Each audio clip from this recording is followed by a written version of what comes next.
There have been many epic and seemingly unanswerable questions that have plagued the greatest minds of mankind since time immemorial. But perhaps no more profound than the question, how does one go from talking about the earth being flat to talking about the rights of cross-dressers in the most scatterbrained fashion possible within the span of a mere 7 minutes? Thankfully, we have one of YouTube's resident lunatics to answer this for us. There are people living today in 2016 who honestly believe that the earth is flat. Oh, how shocking. Why, that reminds me of this other group of people I heard about recently who seem to think that putting on a dress, growing your hair long, and espousing a certain ideological position automatically endows you with expertise in a whole host of unrelated fields to which they've had no formal instruction, and also seems to give them the right to police the thoughts of others. I'm not hearing too many complaints about those people out of you. In fact, I heard one the other day who seems to think that dating preferences are bigoted. Now the thing is, those people are allowed to have that opinion. You're allowed to have whatever opinion you want. But that doesn't mean that that opinion is valid or that it should be a part of our modern discourse. So people are permitted to hold controversial and even assumedly ridiculous positions, but they'd better shut up about them. And you wonder why people think you're a fascist? Because I think we can all accept, or at least most of us, that the Earth is not flat. The Earth is round. We live in a solar system. We orbit around the sun. And these are just basic facts that we have to accept because we know them to be true because there's a lot of scientific evidence. But like with most things, it's a theory. It's a very well accepted theory, but it's a theory nonetheless, like the theory of gravity, which I think we all pretty much accept as fact at this point, but it's still a theory. Hey, Mr. and or Mrs., I just completed my second day of the Philosophy of Science 101. You want to find a new sermon to preach to your choir? Because I think they've heard this one a few hundred times. But flat earthers have their own theory, and they have their own ways of explaining away our scientific evidence to suit their agenda. When a feminist she-male uses the word agenda in a mocking tone, it is usually a sign that there may be a poisoning of the well on the near horizon. The reason I bring this up is because I think it's a really obvious example that we can all think about and conceptualize. Like, we all know that the Earth is round, and we can all laugh about how ridiculous it is that there's still a group of people that believe the Earth is flat. And step one of poisoning the well has not only been achieved, but also thoroughly explained in detail. We can accuse Riley of many things, but being concise is definitely not one of them. So I think we would also agree that it would be very ridiculous to have a debate in today's day and age with a round earther and a flat earther, and to have them present their evidence and make an argument for it and make a big spectacle out of it. That would be false balance. That would be pretending that these two sides have equal weight and we have to talk about both if we're going to talk about one. Are you going to be getting to a point anytime soon, or are you going to continue to unintentionally argue against the fairness doctrine, which, by the way, was a pet cause of Hillary Clinton's for many years? And I think there are a lot of people who, in totally different situations, will say that there should always be a compromise, that you can always be in the center of something and find the common ground between people. This salad of syllables that we've all been subjected to, alliteration aside, can be distilled down to two concepts: triangulation and consensus building, and they are both hallmarks of pragmatic politics. This is how Bill Clinton first ascended to the presidency in 1992, and it is also the way that Donald Trump won the presidency this time around. And contrary to that outfit and this whole tranny lesbian thing you got going, Riley, it's something that actually works in reality. But there's no common ground between people who believe the Earth is round and people who believe the Earth is flat. There's no compromise where the Earth is like a puffy pancake that's like in between being round and flat. You can't have these two people come together and argue and try to reach some sort of compromise where they can agree that both of them have valid points. Because one of them has valid points and scientific evidence and the other does not. They just made it up. One of my most enduring criticisms of SJWs, and by extension much of the new atheist movement, is that they are extremely insular, to the point where they don't really read anything that disagrees with their fundamental positions. Riley has provided no clearer of an example of this, with this notion that the dividing line between so-called round earthers and flat earthers is so neatly drawn that there is no common ground between the two. I've provided 3 links in the description. One of these is to Patheos.com, to a blog entry that was published on September 17th of 2016. I'm not going to read the whole thing, but I'm going to touch the most salient points. The article in question deals with an individual named Ernest Peirce V, who is the former Pennsylvania State Director of American Atheists, and he's also described in this particular capacity as an anti-Muslim bigot. So apparently this site has taken to Muslim apologetics, at least in relation to how atheists tend to do it in a very misguided fashion. The part that's interesting about this is that the article is actually denouncing this person because he's become a Christian recently and he is a supporter of the Flat Earth Society. The problem with this is that Islam teaches an even more ridiculous version of flat earth theory than what is on the Flat Earth Society website. And the other link that I have on that particular topic is to a YouTube video done by David Wood over at Acts 17 Apologetics that describes exactly what that theory of the Islamic version of the flat earth actually is. But you can't really win with these people, I'm sorry to say. On the one hand, if you're one of them and you rip on Islam for being backward and holding foolish, unscientific positions, you're wrong. But if you go the other way and you accept those positions and you become a Christian, which by most accounts is a more benign version of irrationality, at least according to New Atheists, you're still a pariah.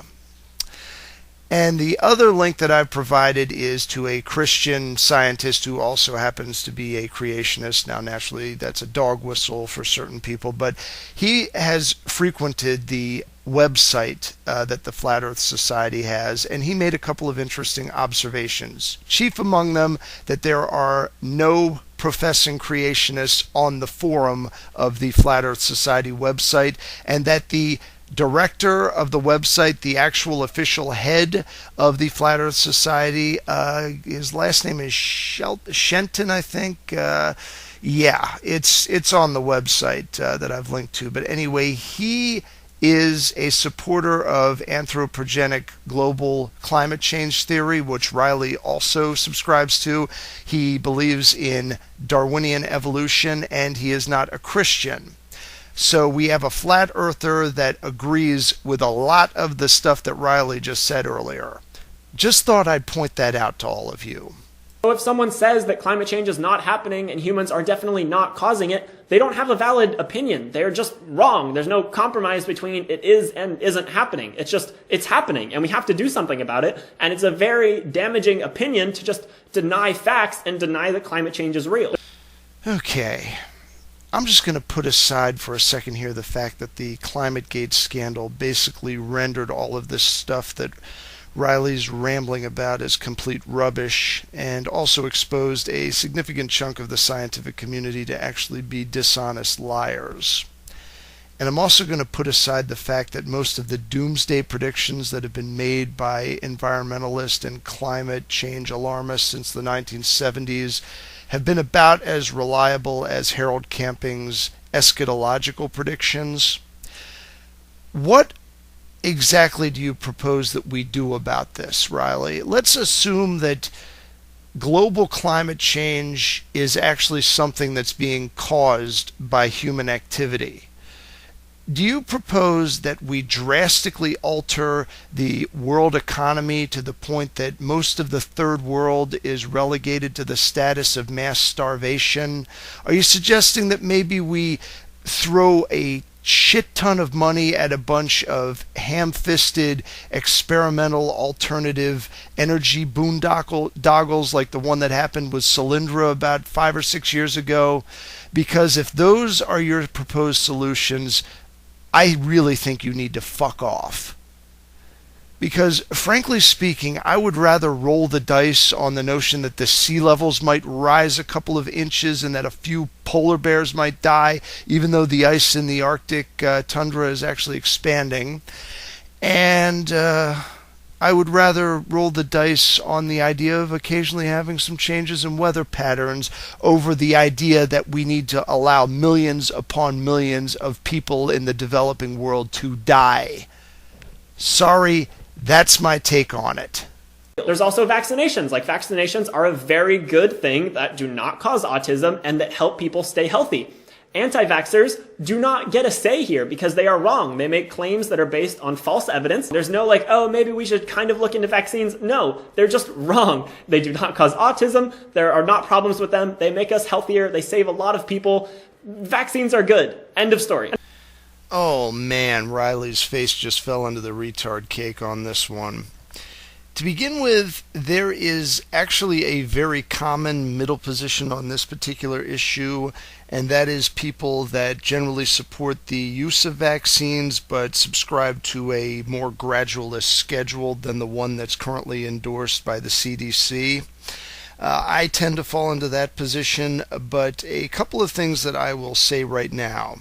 Number one, I have a link in the description to a website that lists all the historical examples of both minor, moderate, and severe reactions to vaccines that have been recorded. Most of these are statistically small, but when they occur, they tend to occur with a particular pattern, and it relates to the health of a person's immune system. Furthermore, there are also some documented cases of contamination of vaccines historically. And there is also another site that I've linked to, which admittedly is actually a site that is not government endorsed, but one that simply endorses the position of a certain government whistleblower that argued that a significant number of vaccines that were administered in the 60s and 70s were contaminated with a particular retrovirus that might correlate to the explosion in autism that occurred soon afterwards.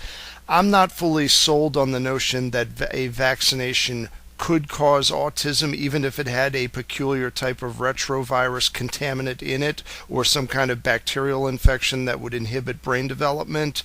But I am definitely not fully closed off to the possibility, and I would argue that no matter how many studies are done, there is an irreconcilable conflict of interest given how deeply embedded the vaccine industry is with the federal government. I actually find it a bit bizarre that people like Riley will rail on end till the end of time about how evil insurance companies are and how they lie to people, but they are not open to the possibility that another industry that is in a field that tends to comport with their fetishization of science might actually lie to people in order to protect an investment or to protect the continuation of an investment. My stance on the matter is simple.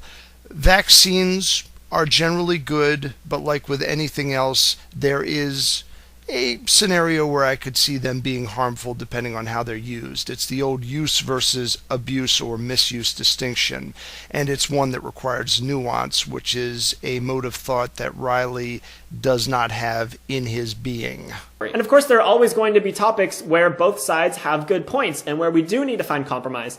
But there's a lot of situations where that's not happening, and we pretend like it's happening. And I feel like that especially happens in politics. Like, people who consider themselves politically in the center feel like they're right just because they're in the center. They see themselves as the compromise of the left and the right. They see themselves as taking the good from the left and the good from the right and rejecting the bad from the left and the bad from the right, and they are the perfect compromise. But that's just not how it works. Like, being in the middle of two arbitrary points doesn't automatically make you right.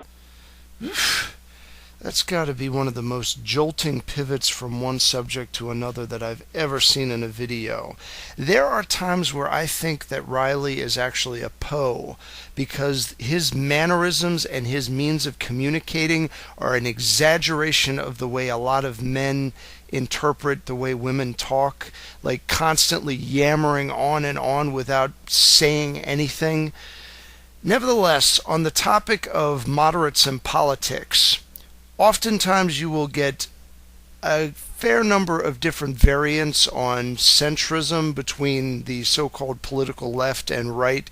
And Riley, you talking in vague platitudes about how these people think that they are automatically a perfect compromise just because they're in the center of two arbitrary points is a straw man.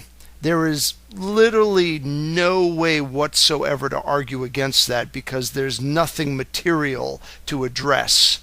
And on the other side, we have people saying that LGBT plus people should be denied their basic human rights and not be treated equally under the law. These are not equal stances. We do not get to find compromise between those. When we're talking about our humanity and our rights, we have a right to fight for those in their entirety, not in pieces as we compromise. There is no compromising on our basic human rights.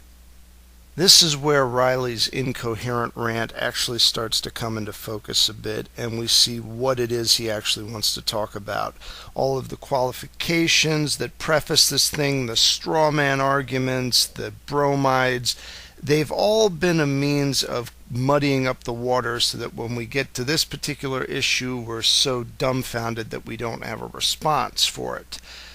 Luckily, this hasn't happened to me, and despite his best efforts, all I see is a crazy person that is equating a Halloween costume with his humanity. Not impressed. I know we're always talking about how divided we've become as a country and how partisan, but I don't think the answer is reaching across the aisle and shaking hands with a Nazi, because that's exactly what this new administration is being filled with. Trump's cabinet is already full of white nationalists. These are people who are openly misogynistic and anti-Semitic, and they use the term alt-right to make them sound like some sort of kooky, quirky, new age right-wing group. There's a reason the KKK is in the streets parading and celebrating Trump's victory.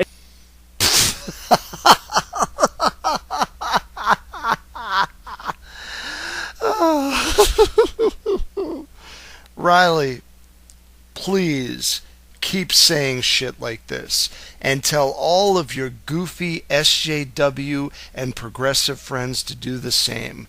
Keep on calling people like me Nazis, white supremacists, bigots, and all of that. You've been doing that for the past year, and it hasn't really served you very well.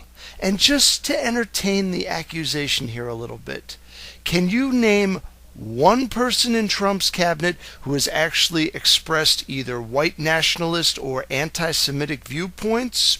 And number two, can you explain to me exactly why I should care about the KKK dancing in the streets over Trump winning the election when more black people have been murdered by other blacks in the past 6 months than the KKK has in the past 86 years? Can you do that for me? So let's go back to talking about other things. I just can't get my mind off the election and all of that, you know. So there's a lot of other areas where we could talk about false balance and compromise and stuff, but I've been running into this a lot lately with my own channel. Because people tweet me or comment on my videos or something saying, you won't debate this idea, it's because you're afraid you're gonna lose. That's not how that works. That's not a logical conclusion to come to when someone doesn't want to debate you. There's like 1.5 million reasons someone might not want to debate you, but one of those might be you just don't have a valid viewpoint and you're not worthy of being debated. Oh, forgive me, your exalted highness. I was not aware that simple little me and my simple little opinions were not worthy of your time. I should be thrashed, I should be flogged, I should be dragged kicking and screaming through the streets until I am made to understand that thou art the purveyor of all that is true and rational. Have mercy. You are the flat earther of whatever your topic is. Like, there are people to this day who don't believe that homosexuality is real. They just don't think you can be gay. And I don't think we should give those people a debate. There's so many resources out there. That debate has been had. We recognize that being gay is a real thing. I'm not going to waste my time debating someone like that. You know, I'm going to go out on a limb here because I think I get around a bit more and talk to more people who hold viewpoints that are not my own than Riley does, but I don't think there's anybody out there that's suggesting that being a sodomite is not a real thing. What I think is at issue here is the notion that being a sodomite is a good thing, hence, in my case, the employment of a different word. Now, my assertion on this point is simple. Homosexuality being a sodomite, being a fag, being a queer, whatever you want to call it, definitely a real thing. What is not real, in my estimation, is this glorified image of it that is put forth by the media and by SJWs. The reality is a little bit more grotesque, and I have plenty of statistics to back that up regarding communicability of diseases, early death rates, and the like. And the same thing goes for transgender issues. Like, if someone just doesn't believe that being trans is a real thing, there's probably nothing I could say at this point to convince them, and a debate would just be pointless. Nobody's been saying that trannies don't exist, Riley. Some of us, however, have been saying that they tend to have severe problems with reality, and you are kind of making our point for us on that one with this. There's no point in having a debate with someone who's rejected all logic and reason. There's no reason for me to debate a flat earther because I'm never going to convince them. No matter what evidence I have, I won't convince them that I'm right and they're wrong. And it's the same thing with people who don't believe that being transgender is real. No matter what I say, no matter what evidence I present, they're going to be in their opinion. They just want someone to yell about it to. And I don't have to be that platform for ignorant people to yell their ignorant things. Riley, do you really think that people come onto your channel and ask to debate you because they're looking for some mentally diseased tranny to pick on? The whole reason why you get negative comments and you get people questioning the things you say is because you are in our face constantly, not just on YouTube. People like you are constantly in the media, you're out there protesting in the streets, you're actively involved in political activism, you are jamming yourself right into our faces. You say, stay out of our bedroom. Well, the entire fucking country is your bedroom right now. Seriously, I can't get out of your bedroom because it's everywhere. So, I don't know, this video kind of jumped all over the place. Oh, really? You think? But there was a lot of points in there, and I hope you took notes. I just had a lot of feelings about this recently because it applies to so many things in life, so I just needed to talk about it. I hope this can be helpful to you in some way. I hope you don't feel like you have to debate every single ignorant person in the world. Have you guys ever felt this way? Have you ever experienced something similar? Let me know down in the comments what other situations this might apply to. So that's the whole video. Thank you so much for watching, and I'll see you next time. For those in my audience that are currently racking their brains over what it is they actually just beheld, trust me, I feel your pain. My best guess is that Riley did something out of character and actually tried debating somebody with a different opinion. He got triggered, he's having emotions, and he needed to vent. And when SJWs vent, the one thing that's not part of the result is 2 + 2 = 4. So, as a flat earther who actually believes the world is most likely round, but also thinks that SJW trannies like Riley need medication rather than validation. With prudence to myself and benevolence to all of you, good evening.